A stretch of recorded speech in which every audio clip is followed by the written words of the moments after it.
نماز سے پہلے، روزہ سے پہلے، حج سے پہلے، زکوٰۃ سے پہلے، ہر کام سے پہلے اسلام میں اگر کوئی چیز فرض ہے تو طلب العلم فریضۃ علی کل مسلم و مسلمہ، علم حاصل کرنا ہر مسلمان مرد اور عورت پر فرض ہے۔ اتنی تعلیم ضروری ہے ہر مسلمان مرد عورت کے لیے، وہ جانے حلال کیا ہے، حرام کیا ہے، اچھا کیا ہے، برا کیا ہے، کیا کھانا جائز ہے، کیا پینا ناجائز ہے، کیا کھانے پینے کا طریقہ ہے، کیا پہننے اوڑھنے کا طریقہ ہے۔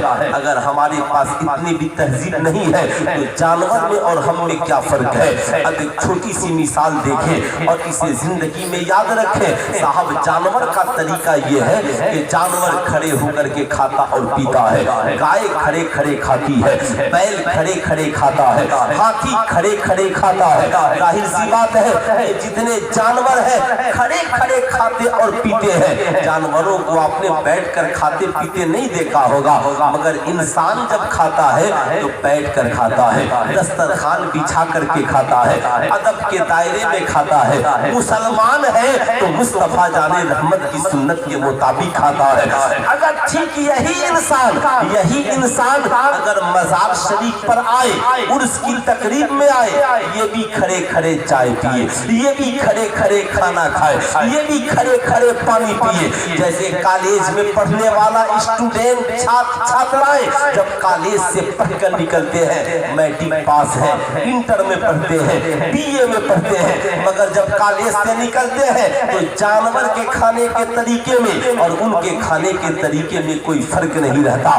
جانور بھی کھڑے ہو کر کھا رہا ہے، وہ بھی کھڑے ہو کر پانی پی رہے ہیں، وہ بھی کھڑے ہو کر پیپسی کوکو کولا پی رہے ہیں۔ وہ تعلیم جو انسان کو انسان نہیں بنائے، پھر اس تعلیم سے فائدہ کیا ہے؟ یہی وجہ ہے صاحب جب آپ مسلمان ہیں تو آج کے اس جلسے سے پہلی تلقین یہ سیکھ کر کے جائیے کہ آپ کسی بھی دعوت میں جائیں، آپ کالج میں ہو، آپ ایئرپورٹ پر ہو، آپ بس اسٹینڈ میں ہو، آپ ریلوے اسٹیشن پر ہو، آپ شادی کی پارٹی میں ہو، آپ اینول فنکشن میں ہو، آپ برتھ ڈے پارٹی میں ہو، زمانہ کھڑے ہو کر کھا رہا ہو، آپ کھانا لے کر وہیں زمین پہ بیٹھ جائیے۔ زمانہ آپ کو کہے یار سب کھڑے کھڑے کھا رہے ہیں، تو بیٹھ کر کھا رہا ہے، تیری انسلٹی اور بے عزتی ہو جائے گی۔ کہنا ان جاہلوں اور ان بے وقوفوں کی وجہ سے میں اپنے نبی کی سنت کو نہیں چھوڑ سکتا، میں اپنے آقا کی سنت کو نہیں چھوڑ سکتا۔ حضرت سلمان فارسی ایک دعوت میں تشریف لے گئے، روٹی کے چند ٹکڑے دسترخوان پہ گرے تھے، حضرت سلمان فارسی نے ان ٹکڑوں کو اٹھا لیا، اٹھایا، ایک شخص بغل سے بول پڑا یہودی دیکھیں گے تو آپ کا مذاق اڑائیں گے۔ انہوں نے کہا بے وقوف ان جاہلوں کی وجہ سے میں اپنے نبی کی سنت کو نہیں چھوڑ سکتا۔ اے میری قوم کے شہزادوں، زمانہ شادی پارٹی میں کھڑے ہو کر کھا رہا ہو، لوگ ریلوے اسٹیشن پہ کھڑے ہو کر چائے پی رہے ہو، زمانے کے وی آئی پی لوگ ایئرپورٹ پہ کھڑے ہو کر چائے پی رہے ہو، مگر تم چائے لے کر وہیں بیٹھ جانا، بیٹھ کر پینا۔ زمانہ تجھ سے کہے تم کھڑے کیوں نہیں ہو جاتے، کہنا کھڑے ہو کر کھانا پینا یہ جانوروں کا طریقہ ہے، اور بیٹھ کر کھانا پینا یہ مصطفیٰ جان رحمت کا طریقہ ہے۔ ہم جانور نہیں، ہم زمانے میں انسان بننے کے لیے آئے۔ اس لیے ہر نوجوان یاد رکھے، ہر لڑکا لڑکی یاد رکھے، ہم مسلمان ہیں، ہماری پہچان اپنی ہو، ہماری شناخت اپنی ہو، سماج میں ہمارا ایک اپنا مزاج ہو، سماج میں ہمارا ایک اپنا معیار ہو۔ ہم صاحب آتے کیوں ہیں؟ ان ولیوں کی بارگاہ میں آنے کا مقصد یہی ہے۔ اب پہلے اللہ کے مقدس ولی کی زندگی کا ایک مقصد سمجھیے۔ اچھا یہ بتائیے آپ لوگوں کی اجازت ہے تقریر ہونا؟ ارے پورا مجمع ہاتھ اٹھا کر ایک بار بتائیے، سارے لوگ چاہتے ہیں؟ تو جو لوگ بہت پیچھے بیٹھے ہیں میں تو یہ نہیں کہہ سکتا کہ آپ اٹھ کر کے آگے آ جائیے، مگر اتنا تو ضرور کہہ سکتا ہوں کہ آپ اپنے گھر سے اٹھ کر یہاں تک آ گئے ہیں تو یہ اللہ کے مقدس ولی کے نام پہ محفل سجی ہے،